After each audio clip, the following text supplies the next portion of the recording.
บ่พี่อาหารเพื่อนโอ้กินไรเอาจักทงแล้วบัดนี้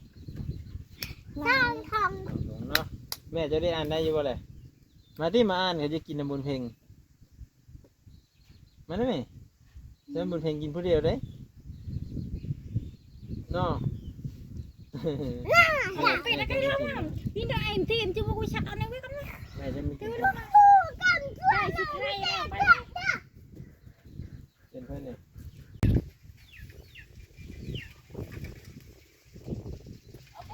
โอ้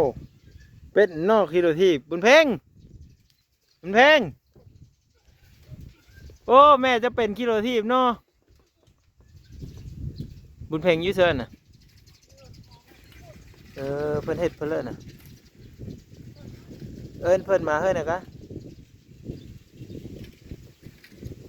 สบายดีแล้วก็สวัสดีป้าลุงเด้อพี่น้องเมื่อทุกคนเนาะป้าลุงเมื่อทุกคนเด้อ FC เมื่อนี้ก็มาว่าสิมาสอนหนังสือบุญเพลงแม่จังหน่อยเนาะมาถามว่าเพิ่นไปโรงเรียนบ่หรือว่าจังได๋บุญเพลงมาอ่านหนังสือให้ฟังหน่อยเด้อปึ้มเพิ่นยังอยู่ที่บ่ได้ขาดติหันแล้วบ่รถเจ้าน่ะโอ้มาแล้วบ่ฮะหิมา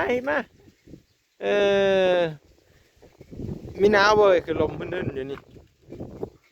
ลมแห้งเด้นี่สิมาทงนี่เด้อมื้อนี้เด้อสิมาทงนี่หิมะไว้แล่นมาเสื้อรถแม่นนะมาพี่ติมาพี่มาเก้อ เจียวเขาอยากกินน้ำ มาพี่มาหาบ่าวก่อนมาค่อยกับคันแห้วเจ้าคือกันมันเป็นไงมาพี่มาให้ก่อนสบายดีป้าลุงก่อนมาขั้นตอนทำยิดสิไปเชื่อป่ะนี่สิไปเชื่อแม่ ไปเมื่อย สบายดีสวัสดีค่ะ สวัสดีค่ะ บ่อย่าไปเมืองบ่ไปซื้อยังไงไปนะควายพอแล้วควายตายป่ะเขาฆ่าแล้วป่ะโหเจ้าดิเอาละเขาฆ่าแต่เช้านี่ป่ะ ยัง ตอนจังมงเขาฆ่า คอยไปซื้อบุญ พังมุนเพลงว้าวนี่นั่นเอง คอยว่าคอยไปซื้อบุญเมื่อกี้นี่ ซื้อสาย ชอบห้ามเจ้า จะทำยาว ไปซื้อบุญ เลย บุญไปได้บุญอยู่ใช่ เจ้า ไม่เห็นเลยมาติดนี่เนาะบุญเพลงเขาว่าบุญเพลงมาติดนี่เด้อว่าสั้นไปถามเอานี่เด้อเป็นนะติดเท่าไรสาวนี่ติดเท่าไร จะได้อุ่นเจ้าค่ะ 2 อัน1,000หนักใช่ไหมแล้ว จะเอาจังอันซะ5 อัน 4 อันบ่4 อัน6 อัน6 อันกับ3,000กับพอดีเสื้อตัวเก่ากับ13,000โอ้ผู้สาวจะไปเสื้อน่ะเขาแก่ตูดไปตูดมาเป็นตะโมนแท้ตกไอ้แซ่สวเสื้อปุ้มน่ะไปเอามาดูเดี๋ยวไอ้สิบอก มันบอกแล้ว อ่านฮอดไซส์ละมื้อนี่ ขอคายคอย จะเอาไป จะไหนก่อนคอยสิบกันในคอยเมือง ไปเมืองบ่ เป็นเมืองแล้ว พ่อไปเสื้อพ่อไปหากินบ่ บ่อยู่พุ่น เราไม่ได้ไปหาดอกกระเจียวบ่ ลาย กระเจียวว่า 4-5 ดอก คนร้าย แมว คนหาหลายแต่ไม่ได้มีทันเขาโง่ก็โอ้ยขนาดไปแต่เด็กก็ยังโง่ร้ายเป็นไง คอยได้เด้อ นี่รถคอยมา ได้อยู่ไซจ้ะ นี่มาได้ห้าม เป็นนักมัดไว้บ่ มัดไว้ แต่ใครไม่มัดมันก็อยู่แต่ว่า ให้มามัดนี่มันอยู่ เบิ่งได้บนเพลงโฮเด้อเบิ่งโฮจ้ะ เล่ม เขาต้องหันอยู่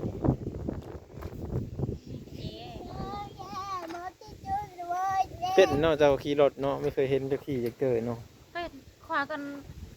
ไปซื้อหัดอาน้ำวุ่น โอ้ฮอดพุ่นใช่เนาะ หอดพูด เป็ดก็เอาไว้ดีๆแล้วพอได้ขี่ไปซื้อยมซื้อยาค่ำกลางคืนแต่ก็ย่างอยู่เนาะ โอ้ยยังพอเลย ย่างเมื่อยขี่ทีบคล้าย และไอ้แซ่สว ๆแต่เอาปึ้มไปบนเพลงไหมไอเยอะมาเบิ่งวานอ่านเขาเสือแล้วบนเพลงยังสิจื้อได้บ่ก็ไก่ก็ไข่ ขายของ ก็ใกล้ก็ใกล้งงๆอ่ะ เรียน เป็นนะมันเพลงชื่อมันเพลงอะไปมามา ไป มา บ้านไปบ้านเราจะได้อยู่กันที่จ้าไปบ้าน ไปเอาไป วันนี้ก็วันนี้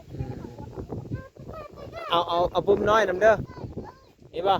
ปุ่มน้อยนำเด้อได้เอาถ่ายไอ้สีถ่ายรูปเอาแล้วสิเอามาเฮือไอ้ลอยเบิ่งนำไอ้ลอยก็จะเห็นหนังสือคือกันไอ้ลอยผู้มานำมือนั้นเด้เอาโหน้อยนำเด้อนั่นแหละเฮ็ดยังอ่ะน่ะจุกผมโอ้จุกเองนี่เนาะ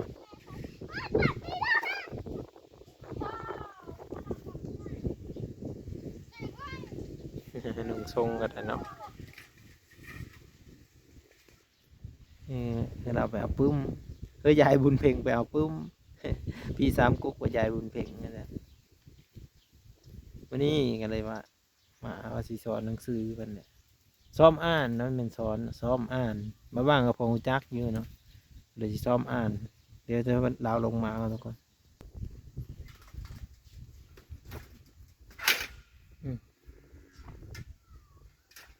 เรียบแห้งๆเลยข้ามแห้งๆเลยคำไว้ดีๆหรอวะมีคำไม่ได้ มีไว้รถนะ ดีไม่ได้บ่โอ้เจ้าขี่รถมาฮอดพุ่นเนาะเสาร์นี้ตั้งเยอะไปหาเสร็จนะว่าเจอแม่มิวได้มีวะ บ่มีเงินนำยานเจ้ามา เงินนะเสียงขาด บ่เงินนำนั่นได้เงินเรียนจะเสียบ่ ไม่ได้เงินเรียนมาว่าแต่จะได้เป็นเรื่องเงินเรียน เรียนจะมีบ่เงินน้อยบ่ น้อยไปยัง คอยไว้เส้นหนึ่งใบงานเจ้าถือไปว่า มันจะเหินไปแล้ว น่ะ เอามา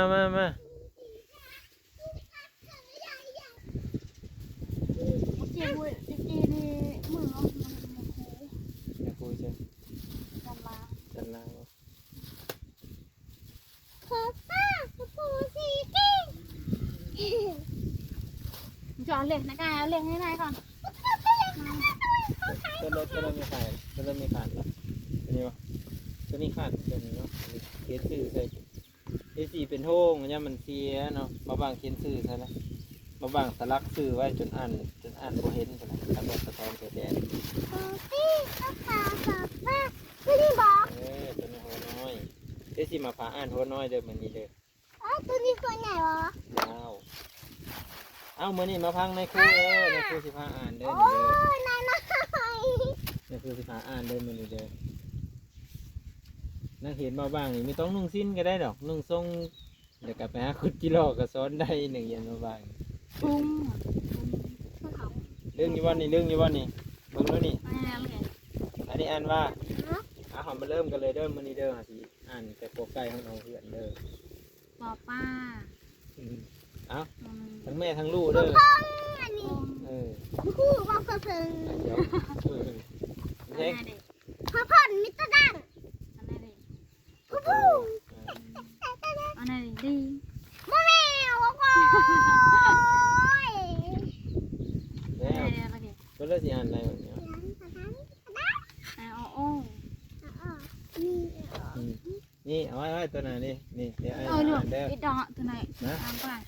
เดี๋ยวว่าบางสิผาเพิ่นอ่านทุกคนหลายคนก็เป็นโฮงเอ้าคือมีไปซ้อนน้องบุญเพ็งอ่านแน่จะเห็นอยู่ว่ามื้อนี้หลังจากเห็นแล้วเราจึงเอาเงินแม่ไปซื้ออาวุธเนาะเอาโอเคเนาะเอามื้อนี้เรามาตกลงกันแล้วเอาว่าสิอ่านทุกคนบุญเพ็งตะบิดอ่านว่านั่นเลยนี่ก็ตัวนี้เด้ปลาร้อยได้มีเห็นน้ำบ่นี่เห็นน้ำบ่นี่เอาแกอ่านไปนำบุญเพ็งกันได้นี่บ่แม่เบิ่งน้ำที่ นี่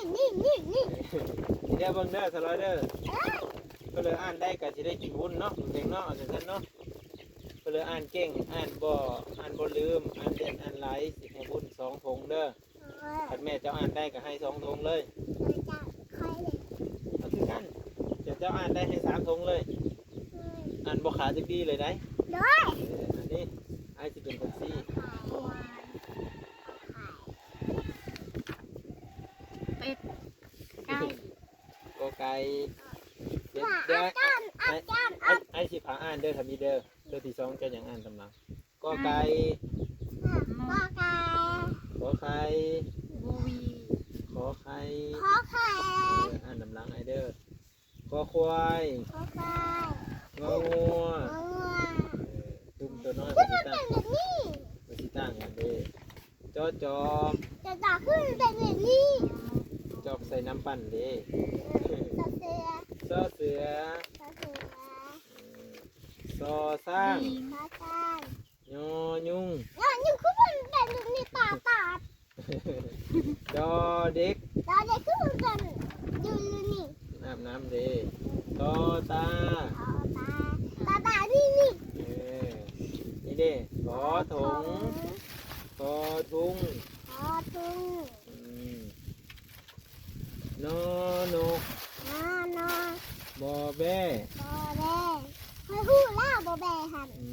ปอปลา ป้าหัน คือกันบ่คือกันบ่กับหัวเก่า โดย นี่เด้ พอเพ ขอเพิง พอเพ คือแต่แพงเนาะเพิงเนาะนี่เด้ น้อย ขอผล พอพลเคยพูดแล้ว อ่านที่ พอพล พอภู พอพูเคยได้แล้ว พอไผ่ พอเพ มอแมวเห็นบ่ ว่าไหนก็ที่มัน เป็นตาญาณบ่ เลย คันนี้เป็นตาญาณบ่ บอเยอะ เอ้า แมว โยยา รอยาร อเรดา รอลาดา รอเร ราดา ลาลา เออ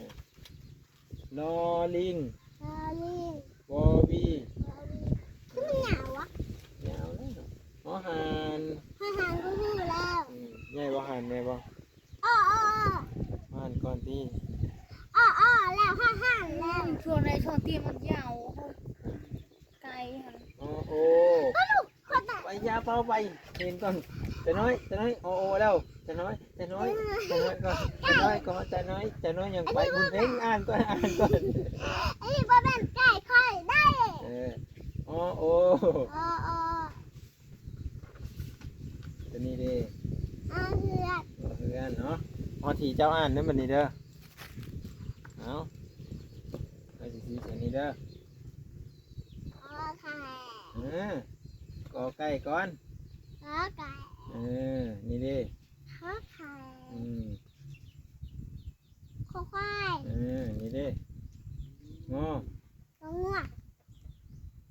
กระจอก สอ เคยพูดแล้วซอเสื้อ นี่ดิซอ ซอฟ้า นี่ดิ เนื้อลูก นี่ดิซอ ตัวเล็ก ซอตา ขอ ทอทง ทอ ทอทุง นอ ทอนก บอบ อแบ ปอบ อป้า ขอ ทอพง พอ ทอคนผู้ไผ่ทอแมวทอยาทอเลล่าทอลี่ วอ โอ้ยอาหารอ๋อเพื่อน โอ้กินไรเอาจักทงน้ำมันนี่ สร้างท เนาะแม่จะได้อ่านได้อยู่บ่เลยมาที่มาอ่านเขาจะกินน้ำบุญเพลงมาได้ไหมจะบุญเพลงกินผู้เดียวได้เนาะ เป็ดแล้วก็เรื่องมันพี่ได้เอ็มทีมจะว่ากูชักเอาในไว้กันนะ แม่จะมีกิน ำผู้กันช่วย ได้สิใครอะไป เป็นเพื่อนเนี่ย มันจะใคร ใช่เหรอ ไก่ไปเอาน้ำแทนทุกปิดไปก่อน ตารางเลย ปิดได้ก่อนเอามันกดไปได้ ชื่ออยู่ว่าอะไรชื่ออยู่ว่าเนี่ยไปเสิร์ชได้บ้านี่ ให้มันไปเอาก่อนไปเอาไว้ ไปเลิกคือนอนค่ำค้างอยู่นี่ระดับเจอีแล้วอันนี่ตายคักมานี่ เจ๊ยังมีเงิน เอาเจก็สิมีเงินจะบอกซื้อนี่นะซื้อเจสิซื้อนี่นะไม่แม่นว่าสิมีเงินมีคำดอก เออเจจะมีเงินแล้วบ่ บ่แม่เพิ่งแม่บุญเพ็ง ไว้เด้อเออ คงคิดเด้อ เดี๋ยวโพจะได้ไปหา ว่ามันบ่ไป เอ้าโพมีหาสิครับเด้อหาเจอ หาผู้สาว เจอผู้บ่าวกลางบ้านมาหามันก็ไม่ได้แล้ว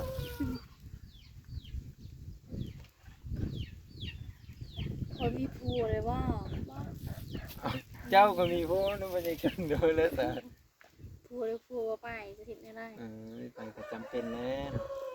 ก็บอกเอากันนั่นแหละ โอ้ยเมื่อยบอก เราไปเอาเพิ่น มันสิไข่แล้วนะ เอาคนไข้นี่เอามาไข้กันนะ แม่ คือไม่จับไปเชื่อกันได้จ้ะ โดดลูกผู้นายก่อนโดดลูกผู้นายวิ่งลูกผู้นายน้องใส่ขา เนี่ยนอนใส่ขาว อ้าวบ่น้องว่า ก็ไก่ก้อนขอไก่ก็ควายก็งัวจอจอกซอเสือซอสร้างยอยุ่งดอเด็กตอตาตัวนี้เห็นแบบว่าถ้าเอาสีอันระบายสีก็ได้เลยนะทุกคนเห็นไหม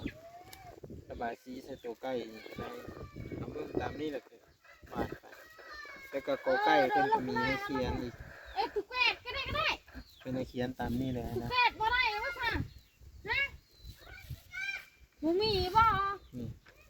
ก็จะมีให้เขียนเลยเนาะเพราะเพียงแต่ฮักษาบตีบ่ขาดมันก็เขียนได้เป็นเท่าเดิมพุ่นนะทุกคนเนาะที่ว่าดีนะครับทางเอื้อยเพิ่นก็แบบอยากให้น้องเพ่งได้เขียนหนังสือนะแต่ก็ลูกเพิ่นก็บ่ได้อยู่ในยามพักโรงเรียนเนี่ยเพิ่นว่าลูกเพิ่นก็เข้าโรงเรียนพิเศษแบบว่าไปเรียนเพิ่มอยากให้แบบเรียนเก่งอะนะถ้าบุญเพลงได้เรียนแบบนั้นก็คงจะดีทุกคนเนาะแต่ก็เราก็น่าจะจื้อจำได้ง่ายอยู่บางคน พี่ไอ้ตาแบบบ่ได้โอ้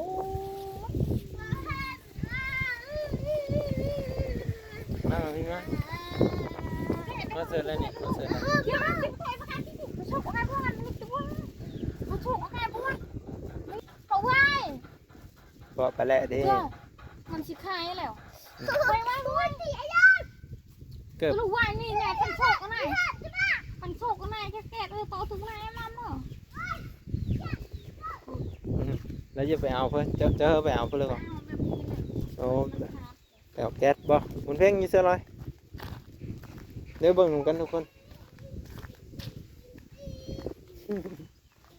โอ้บุญเพลงนี่จบกันนั่นเนาะแม่ไส้เลยกับป้ายเนาะแลนไตแลนเนื้อเลยเอาอย่าไปนั่งเครื่องมันตีนะทางหลังนะเอ้ยเร่งฮะแม่เพื่ออะไร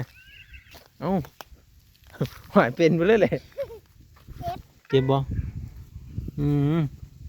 จุลีลิ้นกระลาดออกโอ้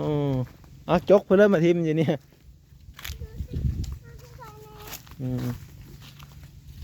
เอาได้ปะเลยเอาให้บ่เบิ่งขี้เยื่อเต็มอยู่นี่เบิ่งเอาให้เด้อเกือบกูบ่ถือโอ้ย เป็นงูเจ้าไอ้นี่เป็นงูได้อันนี้เลยอ้าวเอาตัวนี้ละ น้อยพอตีนี่เอาตัวใหญ่นี่แหละ ว้าว จะน่าจะสีได้ย่างไว้อีก ในผลประทานโลก เอาไปให้ใกล้ไข่นะ ดูตัวนี้ดู โอ้ย นี่ มันเข้าไปได้นะนี่เอาตัวใหญ่นี่ไข่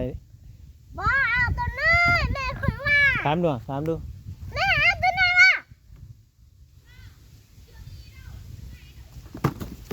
อันนี้แม่คุยบ้าตัวนี้ให้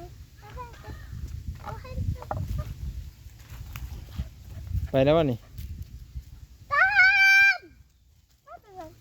เลี้ยนี่ตัวนี้ลองเหยียบขี้เด้อบริขี้ตรงนี้ติ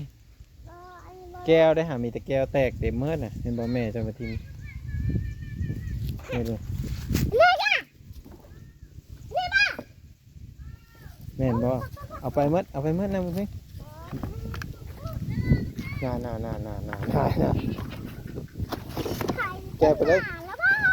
โอ้ยยังไม่เป็นบ้าเราซ้ำนี่มันกำลังเริ่ม ยี่รนเพ่งมันกำลังเริ่มใช่ไหมเอียง เ โอ้โอ้โอ้โอ้โอ้หัวเก่งเลย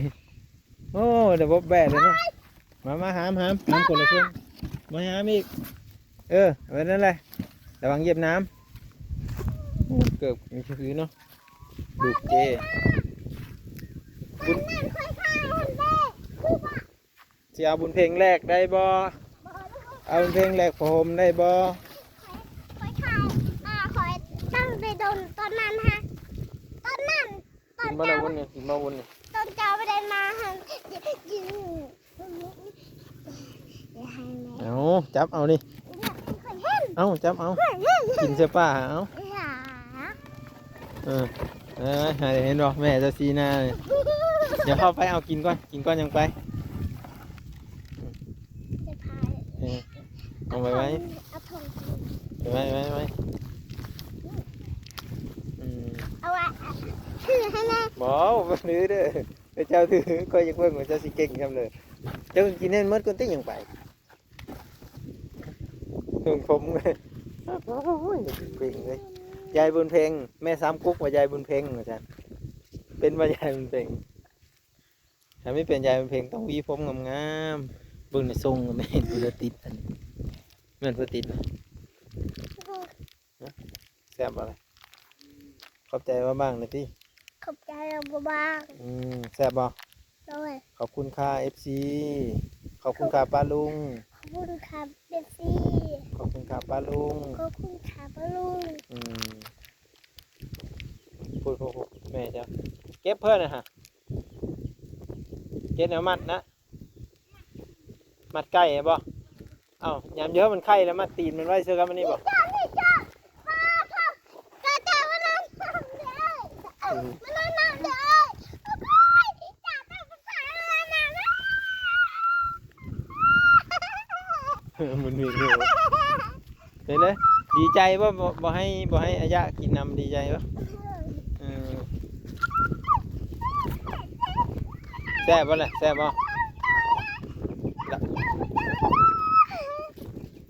เจ้าก็มีเธอเกิบเลยเบิ่งที่แม่เจ้าเสียดน่ะเนี่ยเราสิผูกใกล้ไว้บ่ล่ะวะหรือว่าเฮ็ดน่ะนะเพ่งมาเบิ่งน้ำแม่แล้วบัดนั้นก็จังเฮ็ดเองบัดนี้เจะเสียไว้อยู่เสื้อบัดนี้ไว้อยู่ในนี้บ่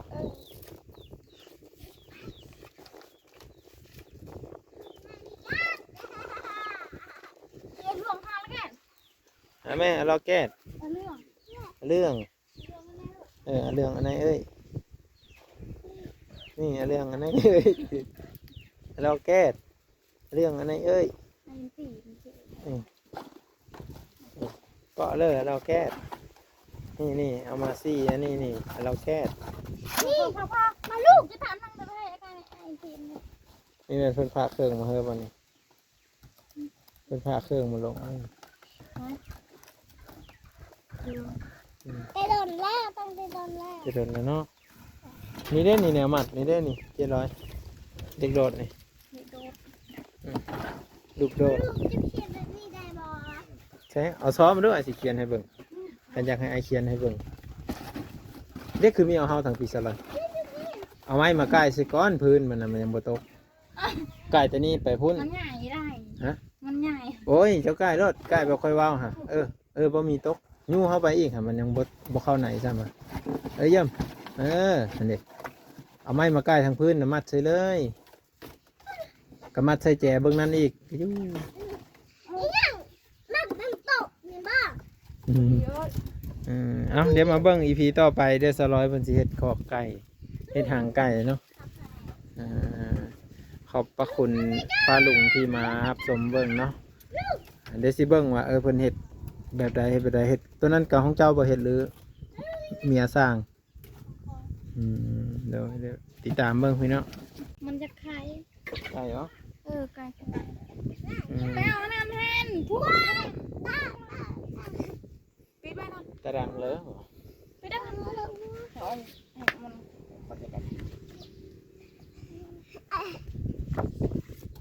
ชื่ออยู่บ่ล่ะชื่ออยู่บ่นี่ไปเซิร์ชได้บ่นี่ ให้มันไปเอาก่อนไปเอาไว้ ไปเลิกคือนอนค่ำค้างอยู่นี่ระดับเจอีกแล้วอันนี่ตายคักมานี่ เจ๊ยังมีเงินเจ๊ เอาเจ๊ก็สิมีเงินจะบอกซื้อนี่นะซื้อเจ๊สิซื้อนี่นะไม่แม่นว่าสิมีเงินมีคำดอก เอิ้นเจ๊จะมีเงินแล้วบ่บ่แม่เพิ่ง แม่บุญเพ็ง ไว้เด้อเออ ของเก็บเงินเถอะ เดี๋ยวโพจะได้ไปหา ว่ามันบ่ไป เอ้าโพมีหาสิครับเพิ่นหาเจอ ผู้สาว เจอผู้บ่าวกลางบ้านมาหามันก็ไม่ได้แล้ว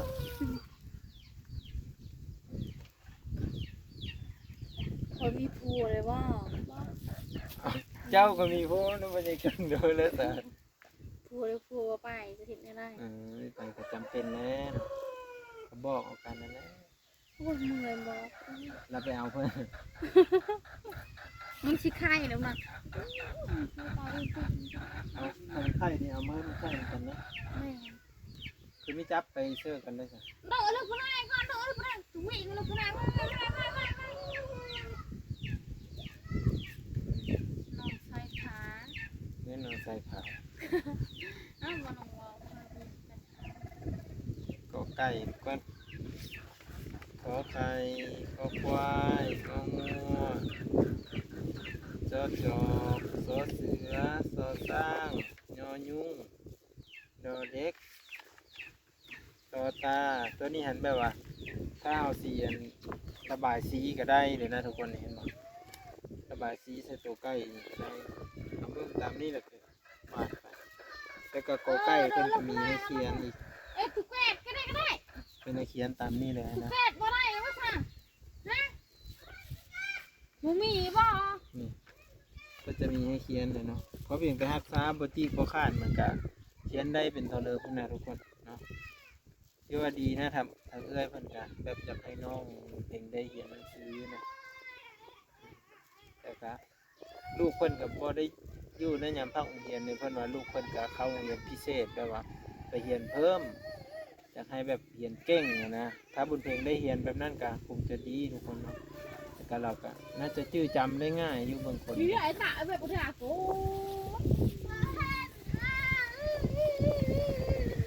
มาพี่มา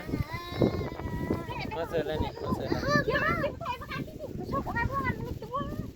เขาชกอะไรพวกมันเขาไว้ บอกไปแล้วเด้ มันชิคายแล้วไปไว้ด้วยดิไอ้ยา เกือบ ลูกไว้นี่ไงพันโชกกันไหนพันโชกกันไหนแก่ๆต่อถึงไหนมันเนาะ แล้วจะไปเอาเพิ่นเจอไปเอาเพิ่นเลยก่อนโอ้ไปเอาแก๊สบ่บุญเพ่งอยู่เสื้อลอยเดี๋ยวเบิ่งกันทุกคนโอ้บุญเพ่งนี่จบกันนั่นเนาะแม่ไส้แล้วก็ไปเนาะแลนไตแลนเนื้อเลยเอาอย่าไปนั่งเคอมันตีนะทางหลังนะเอ้ยเร่งฮะแม่เพิ่นเลยเอ้าหายเป็นไปเลยเจ็บบ่จุลีลิ้นกระลาดออกโอ้เอาจกเพิ่นมาทิมอยู่เนี่ย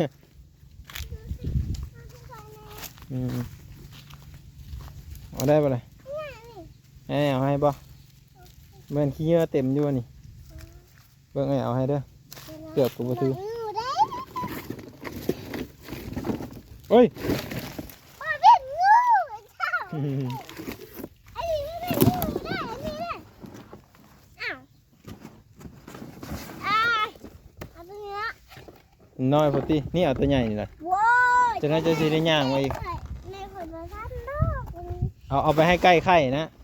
ดูตัวนี้ดู โอ้ย นี่ มันเข้าบ่ได้นะนี่เอาตัวใหญ่นี่ไข่ บ้าเอาตัวน้อยแม่คนว่า ถามดู แม่เอาตัวน้อยว่ะอันนี้แม่คอยบ้าตัวนี้ให้เอาให้ ไปแล้ววะนี่ ตาม เน้นนี่ตัวนี้ลองเหยียบขี้เด้อบริขี้ตรงนี้ติแก้วได้หามีแต่แก้วแตกเต็มเมื่อน่ะเห็นบ่แม่จะมาทิ้งนี่ดู นี่จ้ะนี่บ้า แม่นบ่เอาไปเมื่อนะมึงเฮ้ย น่า แกะไปเลย แล้วพ่อ โอ้ยยังไม่เป็นบ้าเราซ้ำนี่มันกำลังเริ่ม ยี่รนเพ่งมันกำลังเริ่มนี่เอียงโอ้หัวเก่งเลยโอ้เดี๋ยวบ๊อบแบะเลยเนาะมาหามคนละเส้นมาหามอีกไว้นั่นแหละระวังเหยียบน้ำโอ้เกือบมีคือเนาะดูเจบุญ นั่นค่อยข้าวคนเด้คือว่า จะเอาบุญเพลงแรกได้บ่เอาบุญเพลงแรกผมได้บ่ ค่อยข้าวคอยตั้งไปโดนตอนนั้นฮะตอนนั้นตอ กิ น นมา เจ้า แล้ววันนี้กินมาวันนี้ ตอนเจ้าไปเดินมาฮะยืนอย่าให้แม่ เอาจับเอานี่ อย่าให้เห็น เอาจับเอากินเสื้อป้าเอา อย่า เห็นบ่แม่จะซีหน้าเลยเดี๋ยวเข้าไปเอากินก่อนยังไป จะพาย เอาไว้ เอาถุง ไว้เอาไว้ถือให้แม่ บ่บ่ถือเด้อเจ้าถือก็ยังเบิ่งว่าเจ้าสิเก่งจังเลยเจ้ากินให้หมดก่อนติยังไปถึงผมเลยโอ้ยเก่งเลยยายบุญเพ็งแม่ซ้ำกุ๊กว่ายายบุญเพ็งว่าซั่นเป็นว่ายายบุญเพ็งถ้าไม่เป็นยายบุญเพ็งต้องหวีผมงามๆเบิ่งในทรงแม่ดูแล้วติดอันเหมือนบ่ติดนะแซ่บอะไรขอบใจว่าบ้างนะติ ขอบใจเราบ้าง แซ่บบ่ ด้วย ขอบคุณค่ะ FC ขอบคุณค่ะป้าลุง ขอบคุณครับเบสซี่ ขอบคุณค่ะป้าลุง ขอบคุณครับลุง พูดแม่จ้ะเก็บเพื่อนนะฮะเก็บแนวมัดนะมัดไก่บ่เอ้ายามเยอะมันไข่แล้วมัดตีนมันไว้เสื้อกันมันนี่บ่ จ้าจ้า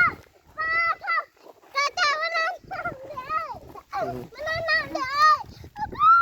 จ้าภาษาอะไรนะ มันมีอยู่เลยดีใจว่าบ่ให้อายะกินน้ำดีใจวะแซ่บบ่ล่ะแซ่บบ่เจ้าก็มีเธอเกิบเลยเบิ่งที่แม่เจ้าเสียดน่ะเนี่ยเราสิผูกใกล้ไว้บ่ล่ะว่าหรือว่าเฮ็ดน่ะนะเพ่งมาเบิ่งน้ำแม่แล้วบัดนั้นก็จังเฮ็ดเองบัดนี้จะเสียไว้อีเสียบัดนี้ไว้อยู่ในนี้บ่ เ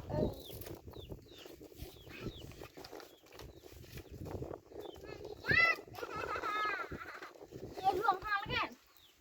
น แม่เราแก้ เรื่อง เรื่องอันไหนเอ้ยนี่เรื่องอันไหนเอ้ยเราแก้เรื่องอันไหนเอ้ย ในปี ก็เลยเราแก้นี่เอามาซี่อันนี้เราแก้ นี่พ่อมาลูกจะถามทางเดินให้กันไอ้ทีม นี่เป็นเพิ่นพาเครื่องมาเฮ้ยบ่นี่เพิ่นพาเครื่องมาลง ไปโดนแล้วต้องไปโดนแล้ว จะโดนแล้วเนาะนี่เด้นี่แนวมัดนี่เด้นี่700เด็กโดดนี่ลูกโดด ลูกจะเขียนแบบนี้ได้บ่ ใช่เอาซ้อมมาด้วยสิเขียนให้เบิ่งฉันอยากให้ไอเขียนให้เบิ่งเด็กคือมีเอาเฮาทางปีศาจเอาไม้มาใกล้สิก้อนพื้นมันน่ะมันยังบ่ตกใกล้แต่นี่ไปพุ่น มันใหญ่ได้ ฮะ มันใหญ่ โอ้ยเจ้าใกล้รถใกล้บ่ค่อยว้าวฮะบ่มีตกยู่เข้าไปอีกฮะมันยังบ่เข้าไหนซ้ำอ่ะเยี่ยมนั่นดิเอาไม้มาใกล้ทางพื้นน่ะมัดใส่เลยก็มัดใส่แจเบิ่งนั่นอีกอยู่ นี่ยังนักน้ำตกนี่บ่ เยอะ เอาเดี๋ยวมาเบิ่ง EP ต่อไปเดี๋ยวสลอยเพิ่นสิเฮ็ดคอกไก่เฮ็ดหางไก่เนาะขอบพระคุณป้าลุงที่มารับชมเบิ่งเนาะเดี๋ยวสิเบิ่งว่าเพิ่นเฮ็ดแบบใดเฮ็ดตัวนั้นกับของเจ้าบ่เฮ็ดหรือเมียสร้างเดี๋ยวติดตามเบิ่งพี่เนาะ